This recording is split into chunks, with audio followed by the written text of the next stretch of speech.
రాకాస movie review ఎందుకు మనం చూద్దాం. ముందుగా రాకాస మూవీ అయితే చాలా అంటే చాలా బాగుంది. దీంట్లో నటించిన సంగీత్ శోభన్ అండ్ నయన్ సారిక అయితే చాలా అంటే చాలా బాగా నటించారు. ఈ మూవీలో అయితే కామెడీ అయితే చాలా అంటే చాలా బాగుంది. అలాగే ఈ మూవీలో మ్యూజిక్ అయితే చాలా అంటే చాలా బాగుంది. సంగీత్ శోభన్ టైమింగ్ అయితే వేరే లెవెల్లో ఉంది. ఈ మూవీకి ప్రొడ్యూసర్ అయితే నిహారిక కొణిదల. నిహారిక గారు అయితే ఈ మూవీకి చాలా అంటే చాలా ఎఫర్ట్స్ పెట్టారు ప్రమోషన్స్ కి. అలాగే ఈ మూవీకి డైరెక్టర్ అయితే మానస శర్మ. అలాగే ఈ మూవీలో మ్యూజిక్ అయితే చాలా అంటే చాలా బాగుంది. ఒక్కో సాంగ్ వేరే లెవెల్లో ఉంటుంది. ఈ మూవీలో విజువల్స్ కానీ విఎఫ్ఎక్స్ కానీ చాలా అంటే చాలా బాగుంది. ఈ మూవీలో ఎంత బాగా ఉంటుందని ఎవరు ఊహించుకొని ఉండరు. అలాగే ఈ మూవీలో విఎఫ్ఎక్స్ అయితే చాలా అంటే చాలా బాగా చూపించారు. ఈ మూవీ అయితే హర్రర్, కామెడీ అండ్ ఫ్యాంటసీ అయితే ఉంటుంది. అలాగే ఈ కథ కొంచెం రొటీన్గా అనిపిస్తుంది. ఎందుకంటే ఈ మూవీలో కామెడీ ఎక్కువగా ఉండటం వల్ల కొంచెం రొటీన్గా అనిపిస్తుంది.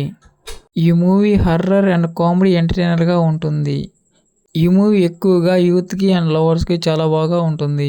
ఈ మూవీ ఓవరాల్గా చూసుకుంటే యావరేజ్గా అనిపిస్తుంది. ఈ మూవీకి ఎంత రేటింగ్ ఇవ్వాలనుకుంటున్నా అంటే 5కి 3 ఇవ్వచ్చు.